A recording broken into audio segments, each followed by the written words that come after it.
الگ درجے میں نہیں رکھا کہ باپ کو زیادہ فضیلت دی ہو یا ماں کو کم دی ہو، ایسا کچھ نہیں ہے۔ ہمارے پاک کلام میں خدا نے جہاں جہاں باپ کی عزت کرنے کا حکم دیا ہے وہیں پہ ہمیں ساتھ ہی ساتھ ماں کی عزت بھی کرنے کا حکم دیا ہے۔ دونوں کو درجہ ایک ہی دیا گیا ہے، اسی لیے 10 احکام میں ہمیں یہ بھی حکم دیا گیا ہے کہ والدین کی عزت کریں تاکہ ہماری عمر زمین پر دراز ہو۔ ماں گھر کے اندر ایسی شخصیت ہے جس سے ہمارا باپ بھی پیار کرتا ہے اور جس سے بچے بھی پیار کرتے ہیں۔ ماں ایک ایسا کردار ہے جو گھر کے اندر ماں اور بچوں کا درمیانی کردار ہے۔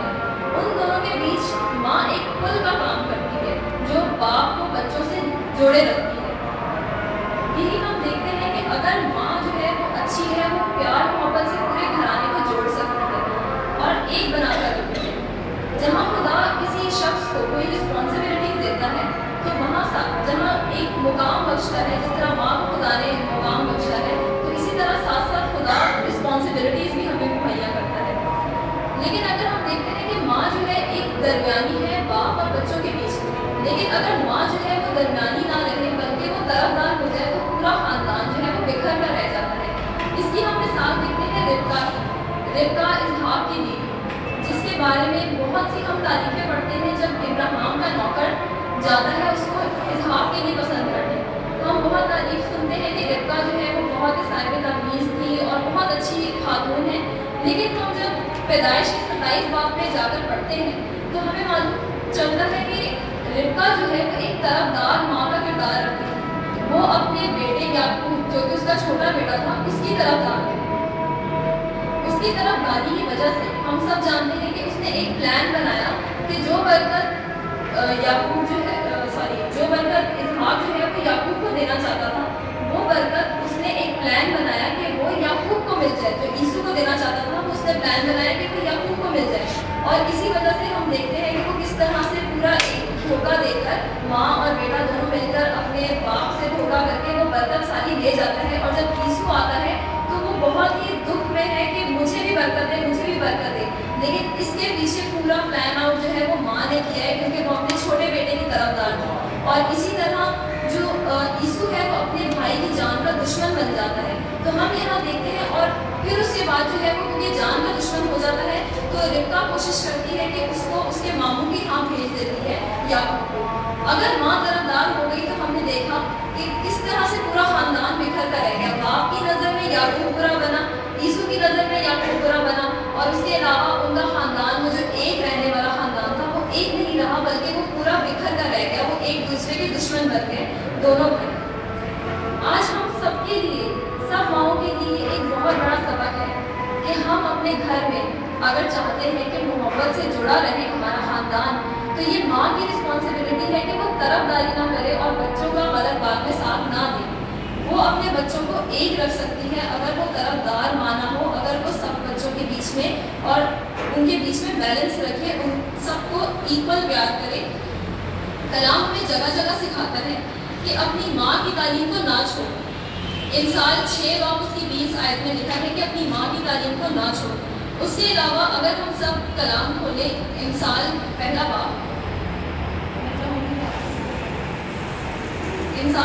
باب اور اس کی 8ویں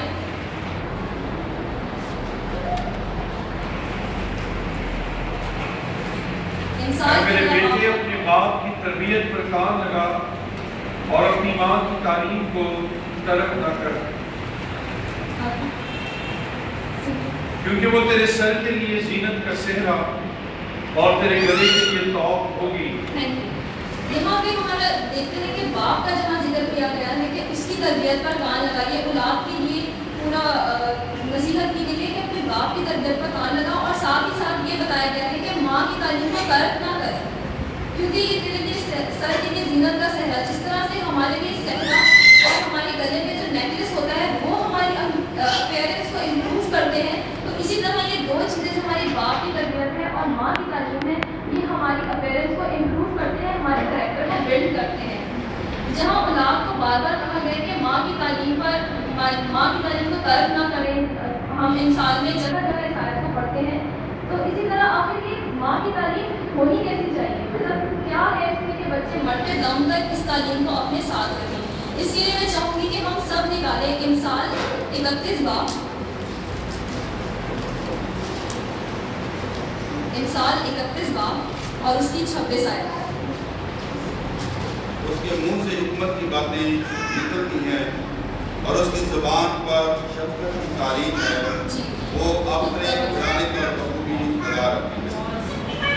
اس کے منہ سے حکمت کی باتیں نکلتی ہیں اور اس کی زبان، ان کے لیے اچھے الفاظ اور ان کی تعلیم کا سٹینڈرڈ ایک جو ہے، میں یہ دنیاوی تعلیم کی بات نہیں کر رہی، یہاں پہ جو بائبل کے معیار کی بات کی گئی ہے کہ حکمت کی باتیں اور شفقت کی باتیں ان کی منہ سے نہیں نکلتی، بلکہ وہ اپنے بچوں کے لیے برے الفاظ یا کبھی کبھار گالیاں بھی دیتی ہیں۔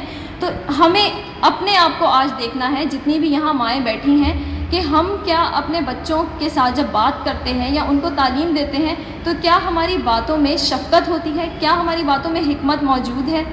اگلی آیت میں لکھا ہے کہ وہ اپنے گھرانے پر غور سے نگاہ رکھتی ہے۔ کیا ہماری مائیں آج اتنی مصروف ہو گئی ہیں کہ وہ اپنے بچوں پہ نگاہ نہیں رکھ پاتی؟ بائبل کی تعلیم یہ کہتی ہے کہ جو ماں ہے وہ اپنے بچوں پہ، اپنے گھرانے پر بخوبی نگاہ رکھتی ہے۔ اس کا مطلب یہ بھی آپ لے سکتے ہیں کہ بچوں کی اور اپنے ہسبینڈ کی ضروریات، گھر کی ضروریات، بچوں کی تعلیم اور تربیت اور اس کے علاوہ شخصیت کو تعمیر کرنے میں ماں ایک بڑا کردار ادا کرتی ہے۔ اسی طرح ہم امثال کے اگر 31 باب کو پڑھیں، 31 باب کو پڑھیں تو یہ بہت خوبصورت باتیں اس کے اندر ایک بیوی کے لحاظ سے اور آپ ایٹ دا سیم ٹائم اس کو ماں کے لحاظ سے بھی لے سکتے ہیں۔ امثال کا 31 باب جو ہے اس میں بہت خوبصورت باتیں ہیں، لیکن یہ ساری باتیں کہاں سے حاصل ہوئی ہیں؟ شاید ہم نے کبھی اس بات پہ غور نہیں کیا۔ تو اگر ہم اس کی پہلی آیت پڑھیں تو آپ کو ایک بہت خوبصورت بات ملے گی کہ یہ تعلیم جو ہے، جو بائبل کا اتنا خوبصورت باب ہے، یہ آیا کہاں سے ہے؟ امثال 31 باب کی پہلی آیت، امثال 31 باب پہلی آیت۔